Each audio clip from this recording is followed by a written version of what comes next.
Discuss के different shares के बारे में, शेयर्स क्या अथवा what is share capital, what is share, all this things we have discussed, right. अभी सबसे इंपॉर्टेंट चीज है हम लोग टाइप्स ऑफ शेयर्स क्या क्या है। देखो broadly speaking there are two types of shares. क्या क्या है?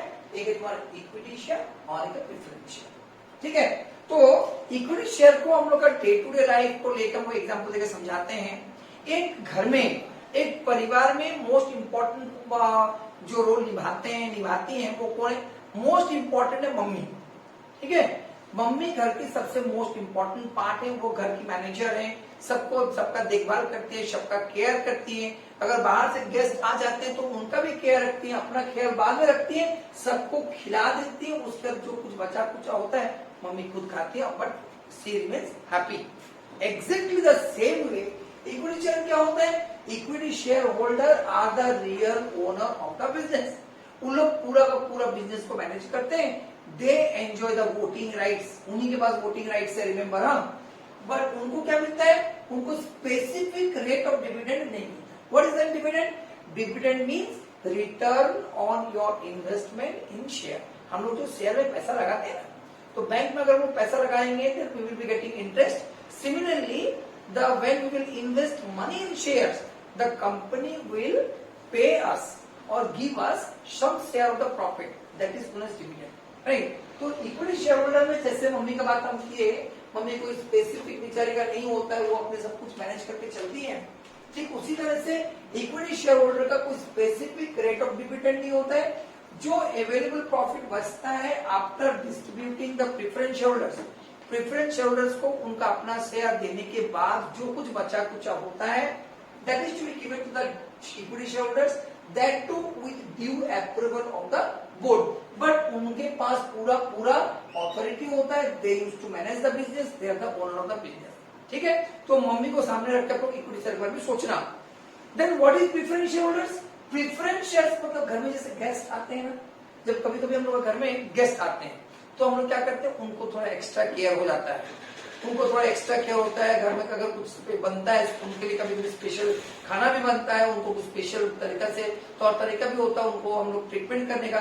बट वो गेस्ट कितना दिन? हम लोग का कुछ लिमिटेड पीरियड के लिए रहते हैं, फिर चले जाते हैं, राइट। तो जैसे preference share holder, equity share holders, जैसे मम्मी हम लोग अपना लाइफ लॉन्ग हम लोग के साथ रहती है, ठीक उसी तरह से on the other and preference share holders हम लोग के पास थोड़ा समय के लिए आते हैं, वही 5-10 साल के लिए आते हैं, बट उसके वो लोग चले जाते हैं, ठीक है। बट प्रेफरेंस होल्डर जैसे भी होता है, गेस्ट को हम लोग कुछ एक्स्ट्रा बेनिफिट्स देते हैं, प्रेफरेंस होल्डर को कुछ एक्स्ट्रा बेनिफिट्स मिलता है in comparison to equity share holders. Equity share holder क्या होता है? इक्विटी शेयर होल्डर्स हम लोग के साथ हमेशा के लिए रहते हैं, तो during the normal course of business इनको उनका पैसा वापस नहीं देते हैं, उनका कैपिटल उनको वापस देते हैं, क्योंकि वो लोग तो हम लोग से जुड़े हुए हैं ना, वो हम लोग के साथ ही रहेंगे, हम लोग का ओनर है बिजनेस का, तो they will be with us for the life time. But preference share holders को हम लोग कुछ स्पेसिफिक पीरियड पर हम लोग वापस कर देते हैं। That is why they are known as preferred. They are enjoying to preferential rights. What are the right? पहला राइट है रीपेमेंट ऑफ कैपिटल। अगर फ्यूचर में कभी भी लिक्विडेशन होता है या फिर हम लोग का ड्यू डेट के अंदर हम लोग को उनको पैसा पहले दे देना है, नंबर 1। नंबर 2 है payment of dividend, fixed dividend. जितना प्रेफरेंस शेयर्स है उनको डिविडेंड रेट हम लोग पहले से ही डिटरमाइन होता है एंड वी हैव टू पे, राइट। तो इक्विटी शेयर और प्रेफरेंस शेयर समझ में आ गया? एकदम शॉर्ट में बोलो तो ये मम्मी और ये गेस्ट समझ में जल्दी आ जाएगा। मम्मी है तुम्हारा इक्विटी शेयर होल्डर्स और प्रेफरेंस शेयर होल्डर्स मेरा गेस्ट। But preference share holders can further be divided into different types. What are they? इसको मैं एक्सप्लेन कर देंगे, आप लोग लिख लेना, हम पहले अभी शॉर्ट में बता देंगे क्या क्या है। एक है cumulative preference share holders, cumulative preference shares, non cumulative preference shares, participating preference shares, non-participating preference shares, then redeemable preference shares, non-redeemable or irredeemable preference shares, non-redeemable or irredeemable preference shares, convertible preference shares and non-convertible preference shares. So preference shares can be divided into 1 2 3 4 5 6 7 8 8 types हम लोग divide कर सकते हैं, ठीक है। Now first see cumulative preference shares. Cumulative preference shares क्या होते हैं? Those preference shares who accumulates or keep the arrear dividend. Sometimes what happens due to loss, right? Due to loss of suppose a particular the preference holders they may not be paid the dividend.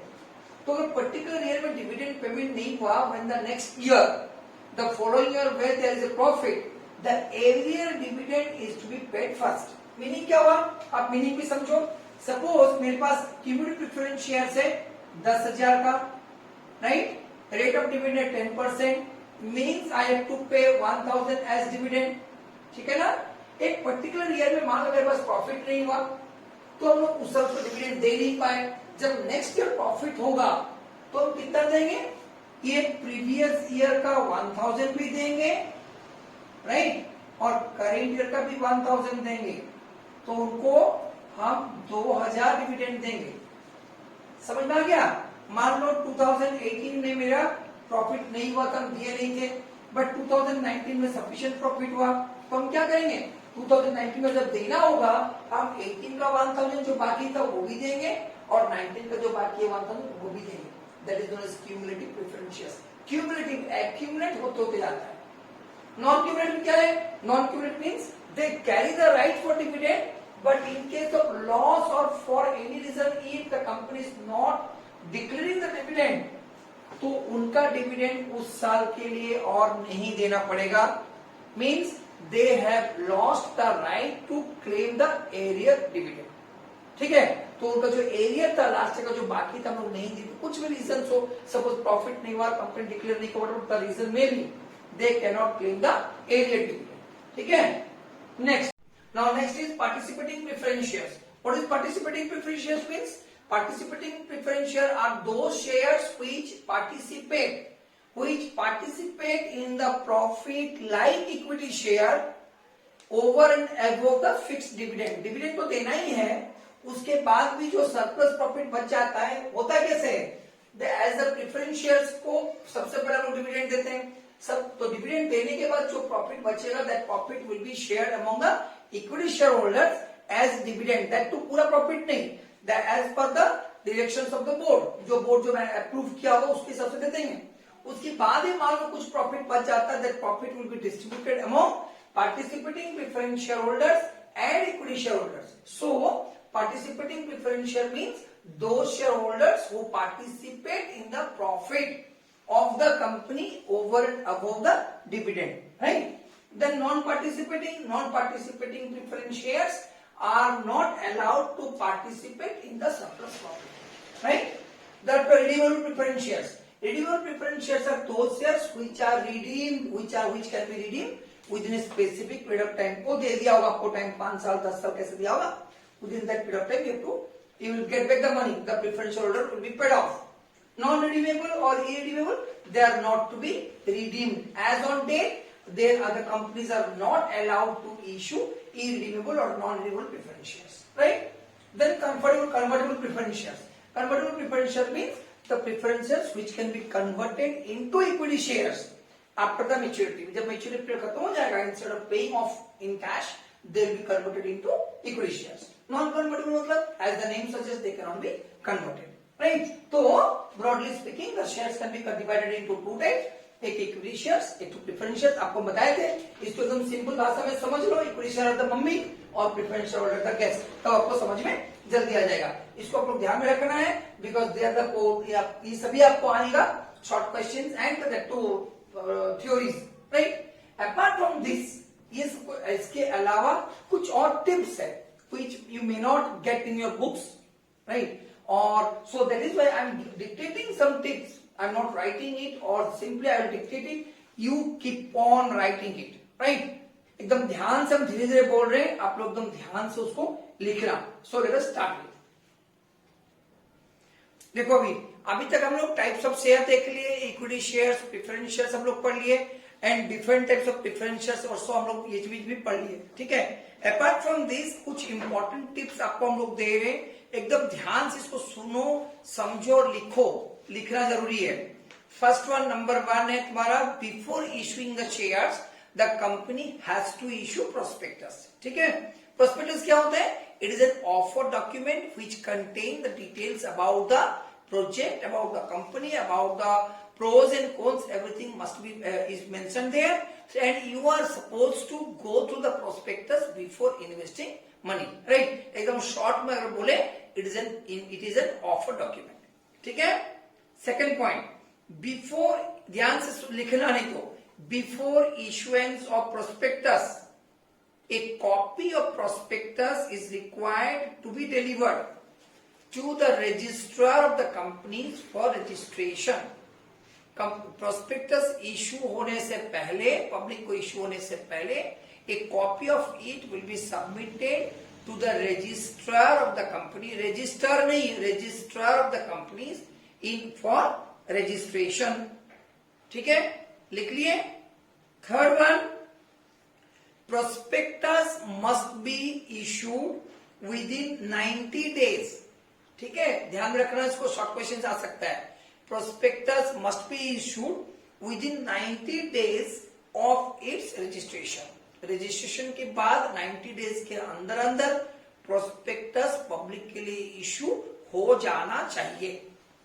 Next, before the issue of shares और debentures, both are securities, before the issue of shares और debentures, the company make an application to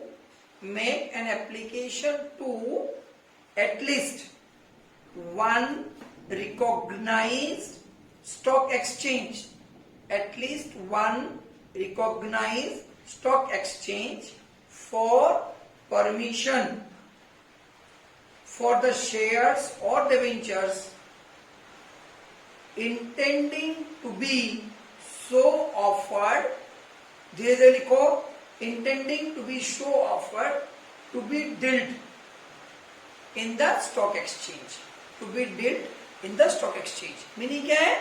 company permission मांगेगी, company permission मांगेगी हम लोग जो shares और debentures issue कर रहे हैं उसको परमिट किया जाए उस स्टॉक एक्सचेंज के साथ डील करने के लिए. It is to be dealt with in that stock exchange and for that specific permission is required. And most important, the name of such stock exchange must be mentioned or stated in the prospectus.